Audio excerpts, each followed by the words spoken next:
Now underway into how 3 Tempe police officers responded to a man drowning. ABC 15's Zach Crenshaw with more on that 35-year-old's final moments as police and loved ones watched.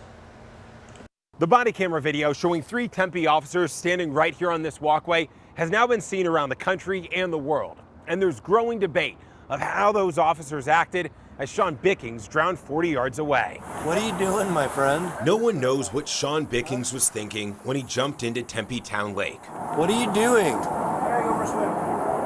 Right, I'm free to go, right? You can't swim in the lake, man. But swimming is a civil violation, not criminal. So officers didn't stop him. That morning, the 34-year-old experiencing homelessness hadn't committed a crime. He did have some minor drug warrants, though. The subject that by Paul 11 was running was jumped in the lake and was trying to swim away. Bickings swam 40 yards out. Minutes later, he started struggling, then calling for help. You could have somebody that looks like they're a strong swimmer, they're doing well, and all of a sudden, it hits, and it hits fast. Lon Bartel is a former Peoria police officer. Do officers have an obligation to jump in after somebody in distress? No, they don't.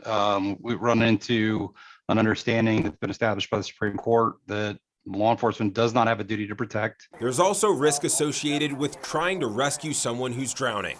They will climb on top of you, do everything they can to keep their head above water. That can be very dangerous, but it's also the case that there's usually a bunch of other things that you can do. You can look for some object. The Maine Tempe Police Union said Monday their officers don't have water rescue training or equipment to help. But Clark Neely, an attorney with the DC think tank Cato Institute, wonders about another question. If it had been a fellow police officer about to drown, how likely do you think it is that these 3 couldn't have thought of anything to do in order to assist without exposing themselves to risk? Tempe didn't release the full body camera video, citing its sensitive nature. But just before he goes under, Bickings yells, "I can't touch.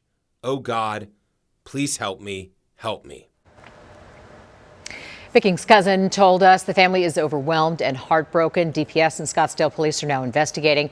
The officers are on paid leave, and the union says they want more training and equipment to ensure this tragedy doesn't happen again. Right now, the search is